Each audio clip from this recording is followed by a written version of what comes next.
दुनिया की दादी। तो भैया आप भी फिर इधर ही आ जाओ। आ जाओ आ जाओ आ जाओ, तोड़ दो यहाँ पे बैठ जाओ। आ जाओ आ जाओ तभी बैठ।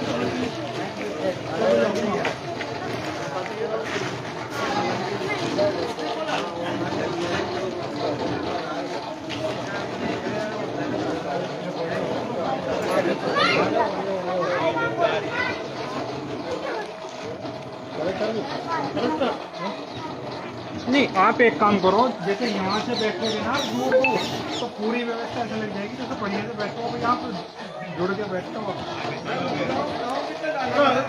यहाँ से बैठ दो। हाँ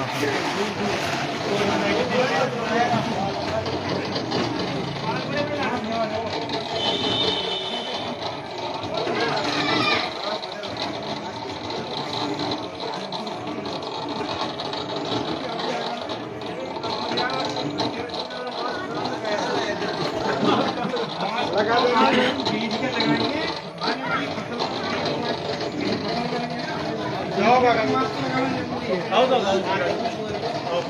यहाँ से क्योंकि हमने तो लगभग 1 साल ही होने को जा रही है, हमने तो मास्क लगा लिया। बीज के कैसे लगाया जाए उस पर चर्चा करेंगे आप।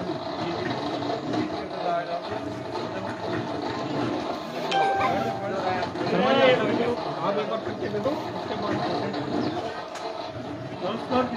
आप यहाँ पर आ जाओ। यहाँ आगे मेरा नाम श्याम शर्मा है और मैं यूपीएल कंपनी में कार्यरत हूँ। आज आप लोग सब यहाँ पधारे कीमती समय देकर, उसके लिए मैं आप सब लोगों का धन्यवाद करता हूँ। तो आज अपन इस वजह से एकत्रित हुए हैं कि यहाँ पे अपन किसानों को सीड ट्रीटमेंट के बारे में, यानी कि बीज उपचार के बारे में बताने के लिए यहाँ इकट्ठे हुए हैं। हम लोग आए सर जी, यहाँ आ जाओ आप बीच में। और बीज यहाँ जाओ ना, उपचार के क्या क्या फायदे होते हैं इसके लिए हम आप लोगों को बताएंगे। और बीज उपचार से कितना फायदा होता है इसके बारे में हम लोग आपको बताएंगे। और मैं तोमर साहब से रिक्वेस्ट करूंगा कि तोमर साहब इन बच्चों को भी बैठा लेंगे, इसके बारे में बताएं। आप भी सारे हैं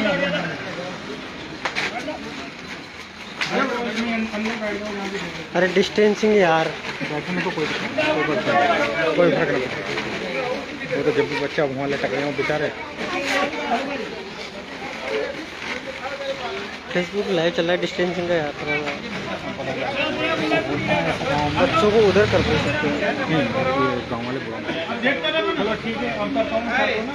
आप भी आ जाओ, यहाँ बैठ जाओ, क्यों खड़े हो? बैठो बैठो, क्या आप भी बैठो।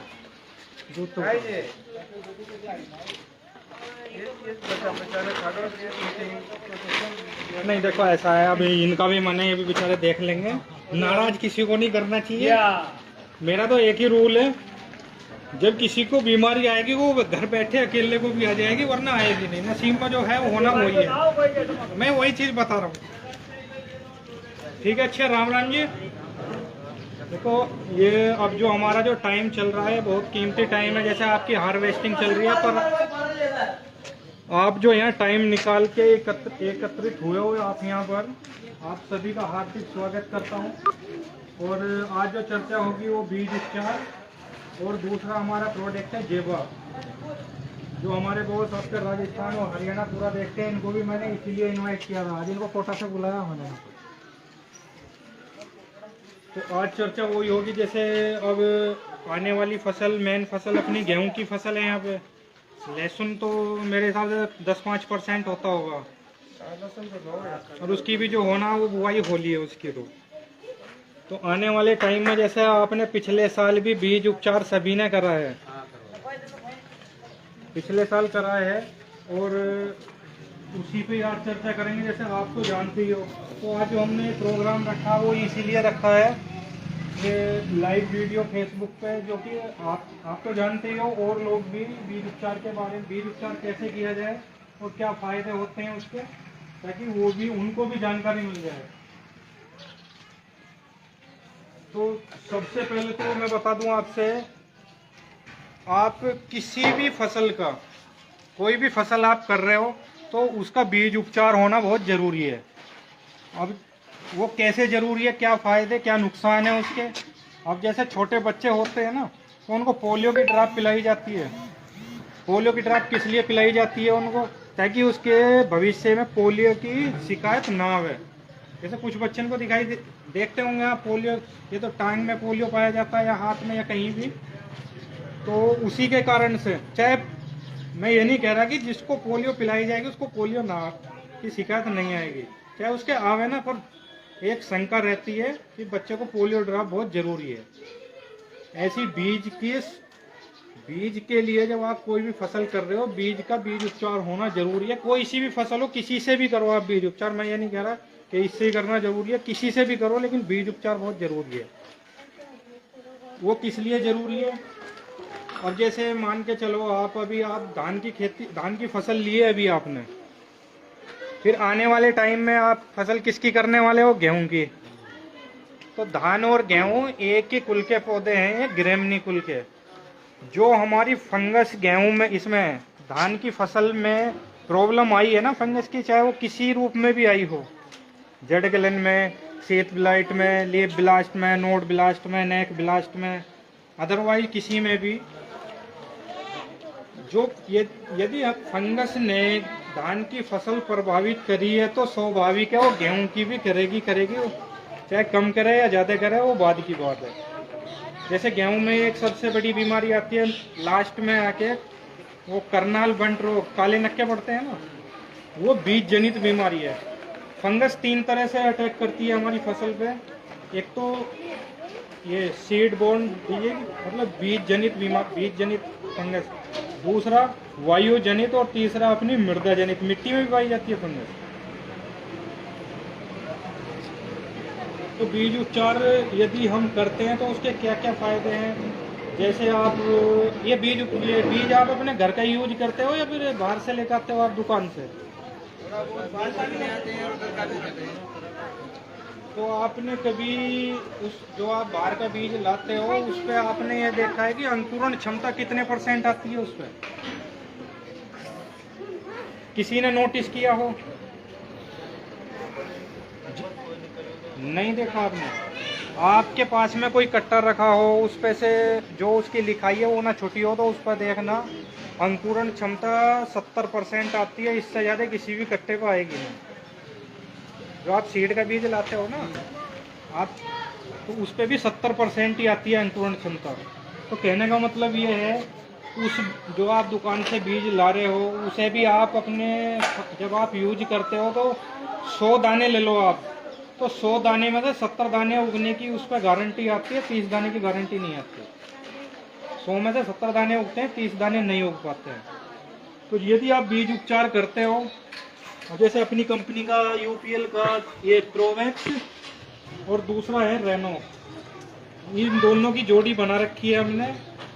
जैसे अभी मैं लिटरेचर में भी दिखाऊंगा आपको।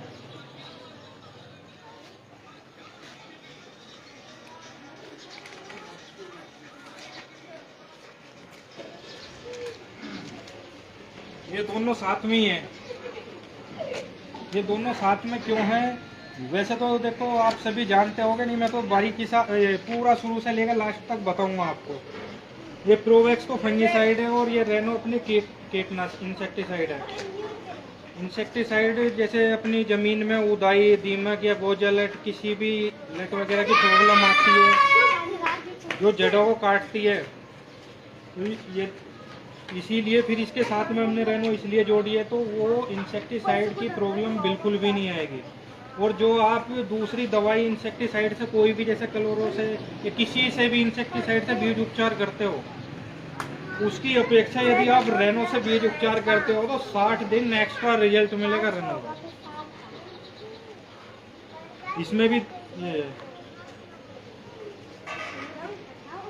इसमें भी दिया हुआ है, जैसे ये यहाँ पे दिख रही है ना, ये इल्ली वगैरह, लट वगैरह जो दिखाई दे रही है, इसमें लिटरेचर में अभी आपको दे दूँगा, उसमें भी देख लेना।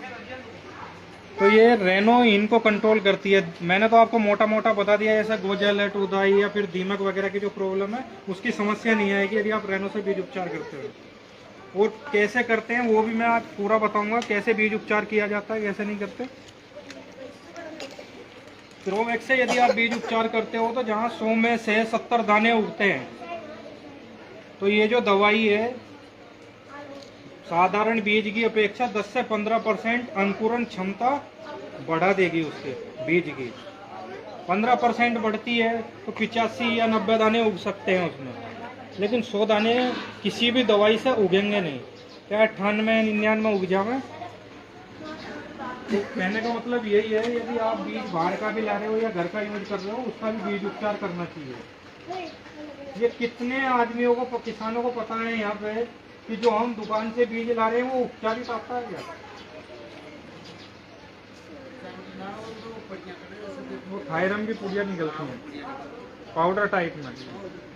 तो होता क्या है, जब इसकी पैकिंग होती है ना एक कट्टे की बीज में, तो ऐसा तो है नहीं एक कट्टा पैक करा और उसको गैर सुरक्षित स्थान पर रख देंगे। वो सुरक्षित स्थान का मतलब है जहाँ नमी ना हो और जहाँ पे धूप ना हो, क्योंकि बीज उपचार करने के बाद ना छाया में ही रहना चाहिए, वो भी छाया में सूखना चाहिए। तो होता क्या है, वो कट्टे पैक करते हैं, पाउच उसमें डाल देते हैं उसके थायरम में, और उनको पैक करते रहते हैं और एक तरफ डालते रहते हैं। वो यदि वो कट्टे धूप में पड़े रहेंगे तब भी उस पुड़िया का काम खत्म हो जाएगा, और नमी में पड़े रहेंगे तब भी उस पुड़िया का काम खत्म हो जाएगा। और किसानों को लगता है हम तो दुकान से बीज गए हमारा तो पूरा हो जाएगा, नहीं होगा। वो जब उसका जो भी कंपनी कट्टे पैक कर रही है वही 70% बोल रही है, तो 100% कहाँ से हो गया? 100 में से 70 दाने उगेंगे। यदि आप इससे बीज उपचार करते हो तो वो 85 से 90 दाने आपके आराम से उग जाएंगे साधारण बीज की अपेक्षा। और साधारण बीज की अपेक्षा 12 से 24 घंटे पहले भी अंकुरण हो जाएगा।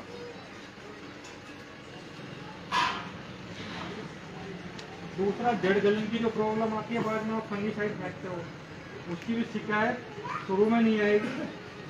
शुरू में कम से कम मान के चलो आप 1 महीना आराम से निकल जाएगा आपका। और जर्मिनेशन एक साथ होगा अंकुरण उसका। ऐसा नहीं है कि अंकुरण कुछ पौधे लंबे हो जाते हैं और कुछ बाद में निकलते रहते हैं। इस दवाई से क्या है, एक साथ एक समान अंकुरण होता है। और देखा होगा आपने, जब हमारे अंकुरण होता है तो कुछ पौधे पहले पड़ते हैं ना, कुछ पौधे पहले पड़ जाते हैं और कुछ ग्रीननेस में निकलते हैं, हरेपन में निकलते हैं। तो दवाई से यदि आप बीज उपचार करते हो तो पीलेपन की भी शिकायत नहीं आएगी उसमें।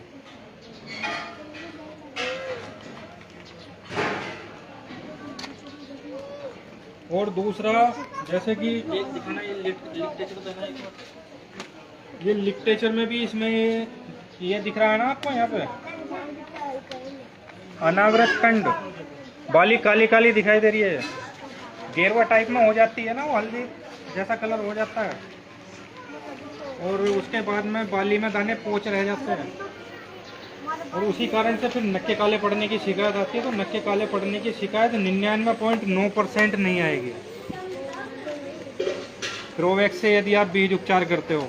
और ओवरऑल वर्ल्ड में देखें, जो टेक्निकल इसके अंदर है वो किताबों में भी बीज उपचार के लिए दिया हुआ है।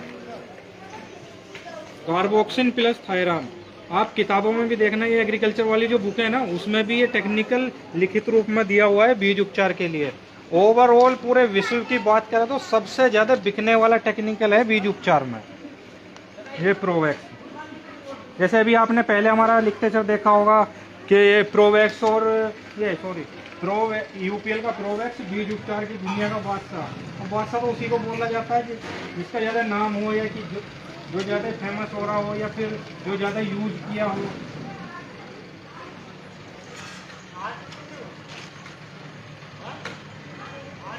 और जो शुरुआती रोग आते हैं अपनी फसल में वो भी नहीं आएंगे इससे।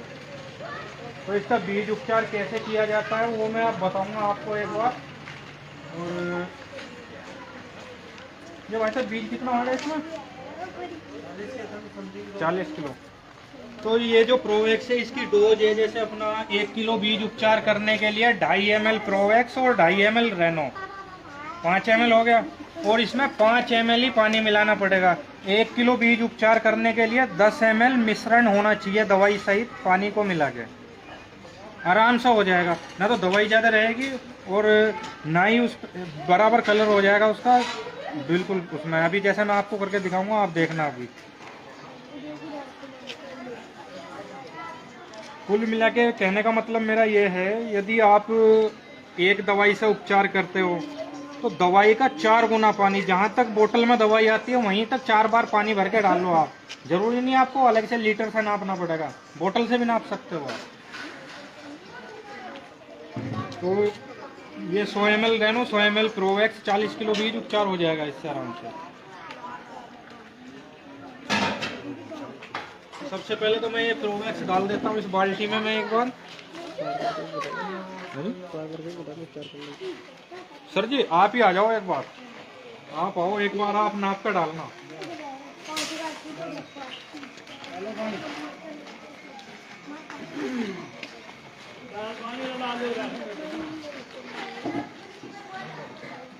तो सबसे पहले ये 100 ml की बोतल प्रोवैक्स की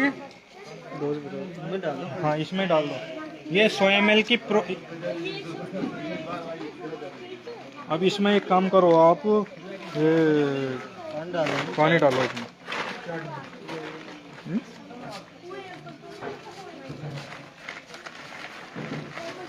ये एक डब्बा दवाई डाली है हमने इसमें। अब इसके बाद में ये हो जाएगा अपना 100, 300, 3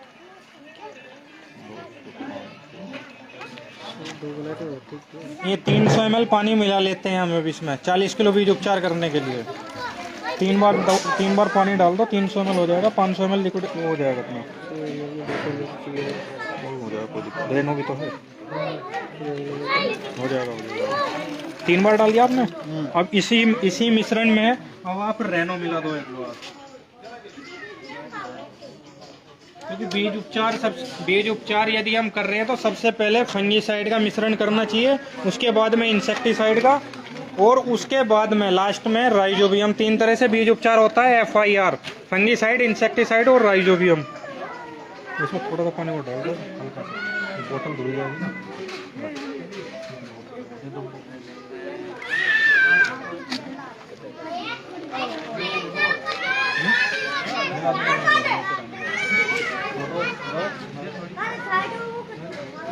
बीज और पलट लेते हैं।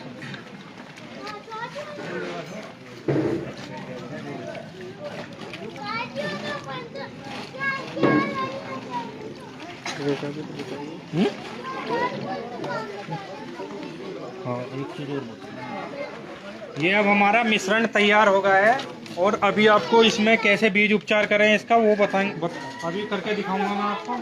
और जैसे ये हमारी ट्रे है, मैं बताऊँ आपसे,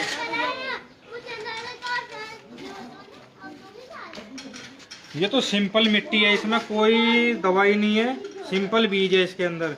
और इसमें एक तो प्रोवैक्स और रेनो से तो बीज उपचारित है। और जिस टाइम ये ट्रे मैंने तैयार करी उसमें इसमें जेवा भी मिलाया है मैंने।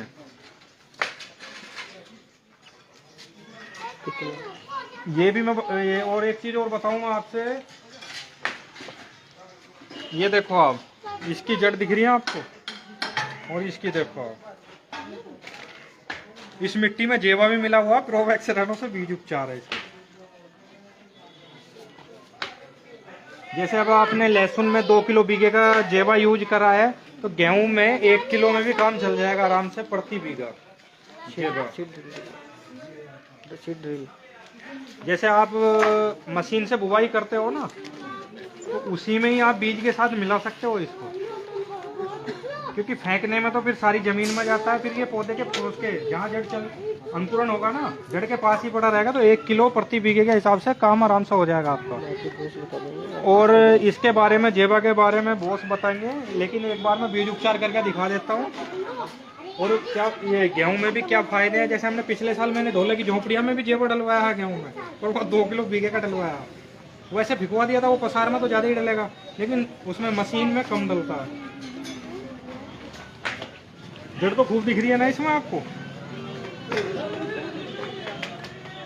और ये सिंपल है इधर।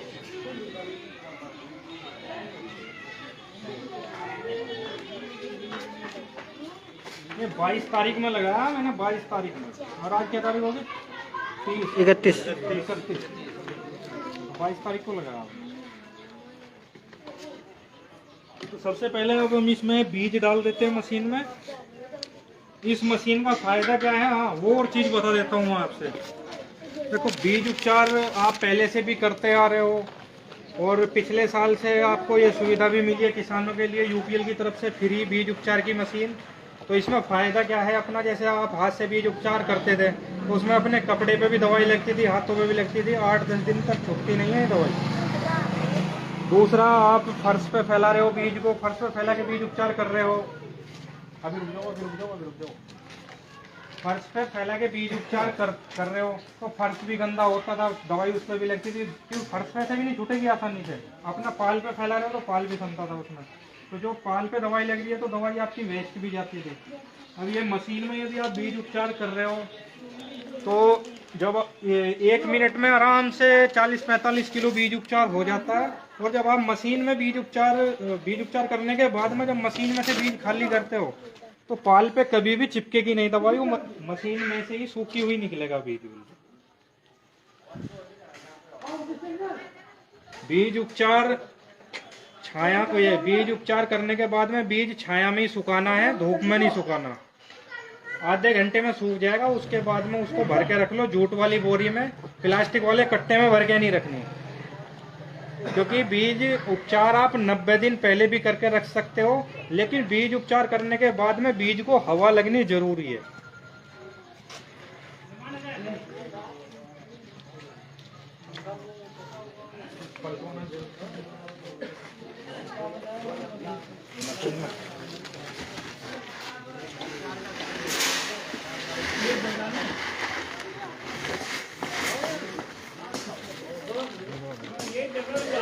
दवाई बाद में तो थोड़ी थोड़ी करके। हाँ, अब ये पहले इसमें बीज डाल लिया हमने, अब इसको मशीन को चालू कर देते हैं।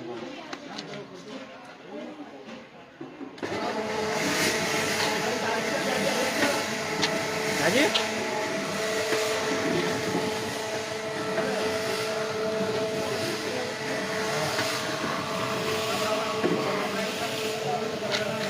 ऐसे ही मशीन चलती रहेगी। इसके बाद में फिर इसमें थोड़ी थोड़ी करके दवाई डालूंगी। हाँ जी, पानी बराबर हो गया।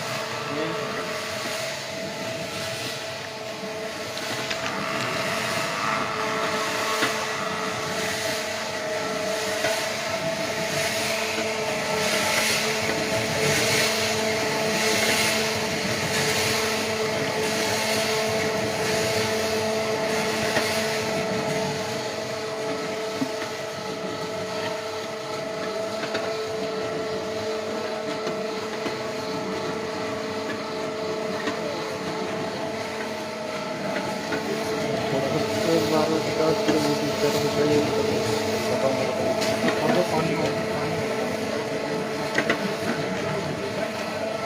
और इस मशीन में एक बार में ज़्यादा से ज़्यादा 50 किलो बीज ही डालना है, तभी आराम से मिलेगा पूरा। डालने के बाद आप 80 किलो डालो तब भी घूम जाएगी मशीन को, लेकिन दाना दाना कलर, दाने दाने पर दवाई लगनी जरूरी है।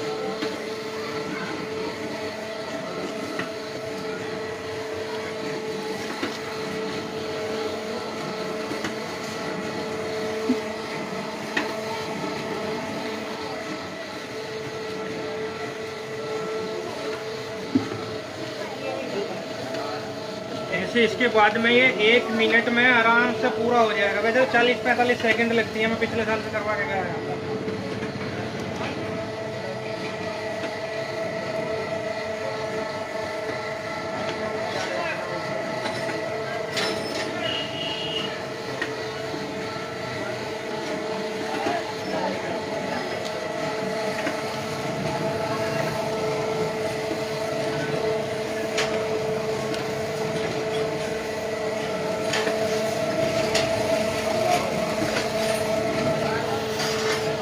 का हाथ पर लग भी ना रहा, दाना दाना कलर हो जाएगा इसमें।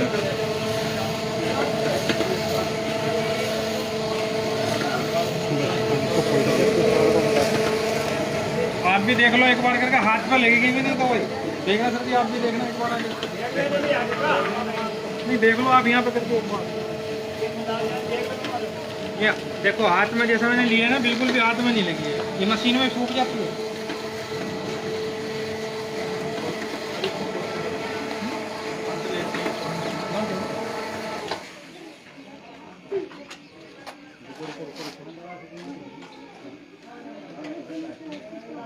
पलट तो मैं ही दूँगा। बस तो मैं तो शक्तिमान हो गए।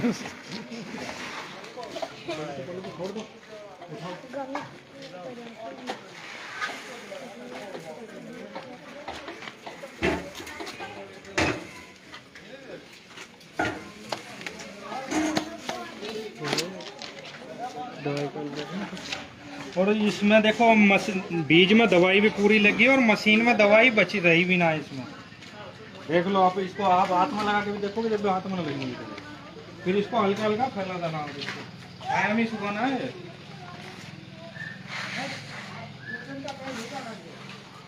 आधे घंटे सूख जाएगा, 30 मिनट में सूख जाएगा ये पूरा। इसमें तो वो हल्का सा मॉइस्चर है, हल्की सी नमी महसूस हो रही है। और देख लो आगे यहाँ पे,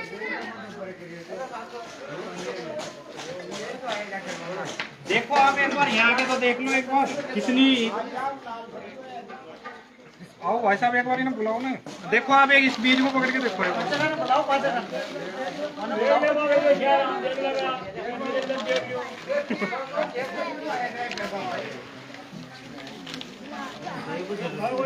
देखो आप देखना भाई साहब, आप देखो आगे सारा दाना लाज ही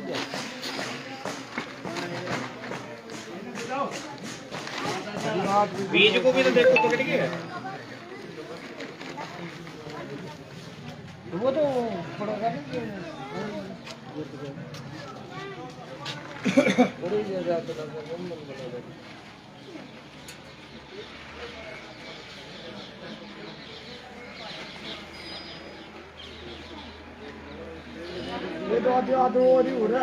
नहीं, मैंने अभी जैसे बताया नहीं, प्लास्टिक के कट्टे में नहीं रखना बीज उपचार करके। एक चीज और बता रहा हूँ मैं आपको, ये जो बीज आप दुकान से ला रहे हो ना, वो ये प्लास्टिक वाले कट्टे में पैक है, तो उसकी 10-15% अंकुरण क्षमता तो वैसे भी कम आएगी, चाहे उसको 70% आवे लिखी हुई। तो कोई भी आप बीज उपचार, बीज के लिए देखो, फसल जब आप फसल करने जा रहे हो और कोई बीज रखते हो, आप बीज के लिए कोई अन्न रखते हो, तो वो जूट वाली बोरी में ही रहना चाहिए। और गवर्नमेंट में ही बंद कर दिया ना, नहीं आते हैं, जूट वाली बोरी में भी आता है। वो राशीट कोई आउट और पीछे आ जाती है, दूसरी कंपनियां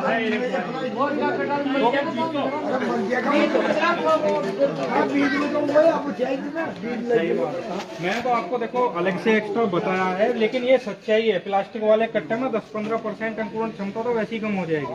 जहाँ 70 आ रही है वहाँ 55-60 ही रह जाएगी। अब ये दाना देखो, दाना दाना आपके सामने पूरे पे दवाई भी लगी है। अब एक बार और बैठ जाओ थोड़ी देर के लिए। थोड़ा दोस्त को मैं आमंत्रित करता हूँ। जैसे अभी गेहूँ ये ट्रे लगाई है हमने 22 तारीख को, प्रोवैक्स रैनो से बीज उपचार करके, और जेवा डाला है इसमें। आज भी हम इसमें पानी डाला है इसमें, तो देख लो अभी इसकी मिट्टी में और उसकी में कितना अंतर है। और जो हमारे बॉस है ओला में डाले हुए जो देखो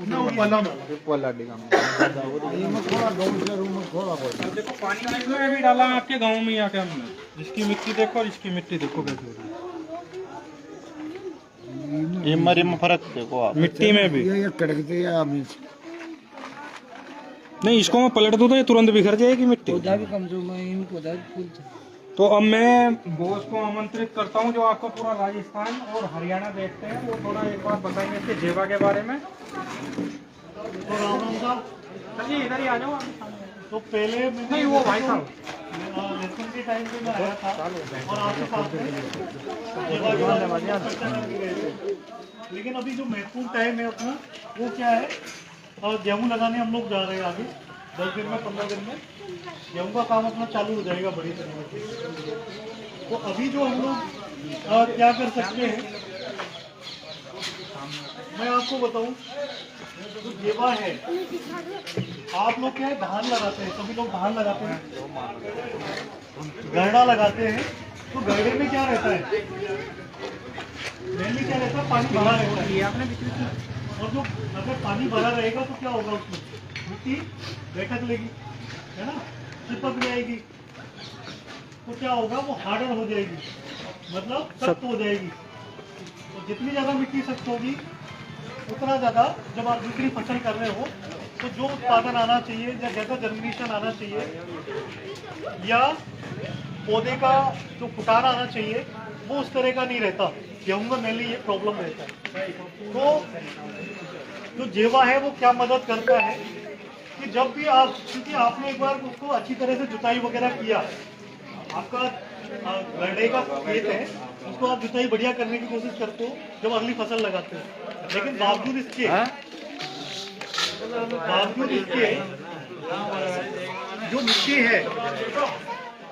जो मिट्टी है उसका सख्तपन खत्म नहीं होता है, सख्तपन काफी रहता है। आप जब कभी आपने जुताई करी अच्छी तरह से, आपने मिट्टी के जो भी उसके ढेले बन जाते हैं उनको तोड़ने की कोशिश करी अपनी तरफ से, बेस्ट कोशिश करते, फिर आपने मान लो खेत में गेहूं बीज दिया और आपने जैसे पानी लगाया तो मिट्टी क्या होती है, वापस उसी शेप में चली जाती है जिसमें पहले धान के टाइम पे थी। तो मिट्टी क्या पूरी क्या हो गई, कड़क हो गई ना वापस। तो फिर क्या प्रॉब्लम, आपको पीलापन नजर आएगा और प्रॉब्लम्स उसमें नजर आएंगी। तब आप कुछ ना कुछ लेने के लिए जाते हैं बाजार के अंदर। तो मेन प्रॉब्लम क्या है, वो जो प्रॉब्लम आती है ना, जिंक वगैरह डालते हैं, यूरिया डालते हैं ज़्यादा मात्रा में, तो वो क्या है, वो भी सदुपयोग नहीं होता।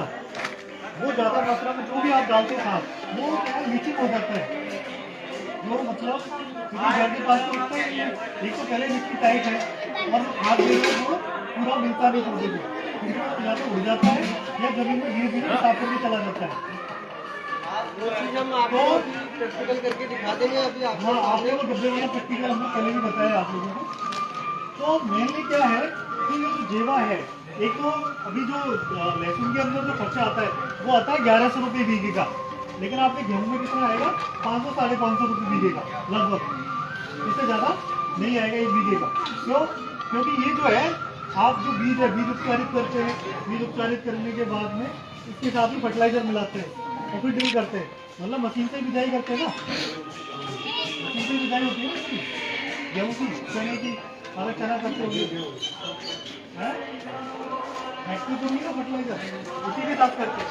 तो उसमें क्या है कि इसी के साथ में आप जेवा ऐड कर सकते हो, तो आपका कॉस्टिंग भी नहीं बढ़ेगा और आप इसके साथ जो फर्टिलाइजर मिला रहे हो उसके साथ उसको मिक्स करके उसको बिजाई कर दीजिए बीघे का 1 किलो के साथ। तो उससे होगा क्या, जो आपकी सबसे बड़ी एक समस्या है इस क्षेत्र की, क्योंकि अपनी मिट्टी क्या है, काली है, काली मिट्टी है, तो ये क्या है, अपन घड़ा मतलब घड़ा जो धान करते हैं, धान में पानी भरे रहने की वजह से मैंने आपको बताया, तो मिट्टी सख्त हो गया और जैसे आपने पानी लगाया और तापमान जब गिरता है तो मिट्टी चटकने भी लगती है और हार्डर हो जाती है। तो अगर जेवा पड़ा है, आपने पानी दिया, तो जेवा क्या करता है, उल्टा इफेक्ट होता है, जो मिट्टी चिपकने के लिए जेवा क्या करता है, उसको ऊपर लेके आता है, तो आपकी मिट्टी गुरगुरी करता है, मतलब फुलाता है, जो कि काम कौन करता था, पहले केचुए करते थे मिट्टी को उलट पलट करने का काम, लेकिन अब केचुए तो रहे नहीं, सब मार दिए।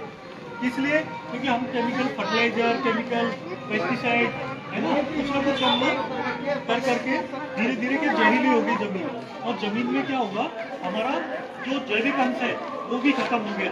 जैविक अंश मतलब FYM खाद, जैसे गोबर की खाद यूज करते थे, पहले करते थे गोबर की खाद, लेकिन अभी इतना गोबर होता ही नहीं है, नहीं, पहले की अपेक्षा में कम हो गया, पहले जैसा नहीं रहा। तो क्या है, तो हमारे जो जमीन में है ना, कार्बन की मात्रा भी घट गई। आप अगर देखोगे सही, अगर एग्रीकल्चर का जो भी स्टूडेंट होगा, तो मैं आपको बताऊं, जो अपन यूरिया, DAP, पोटाश अपन लोग समझते हैं सब, है ना, उससे भी पहले महत्वपूर्ण जो तत्व आते हैं वो 3 होते हैं। कौन कौन से, अगर आपको पूछेंगे शायद आपको पता भी नहीं होगा। सबसे ज़्यादा जरूरी क्या है, पानी, हाइड्रोजन, H2O पानी और ऑक्सीजन और कार्बन, ये 3 एलिमेंट जो है सबसे जरूरी है पहले इन्फॉर्मेशन। अगर हमको सांस नहीं मिलेगा तो हमारा क्या होगा, मतलब खाने से भी पहले हमको सांस चाहिए, तो प्लांट को भी सांस चाहिए, प्लांट में जब तक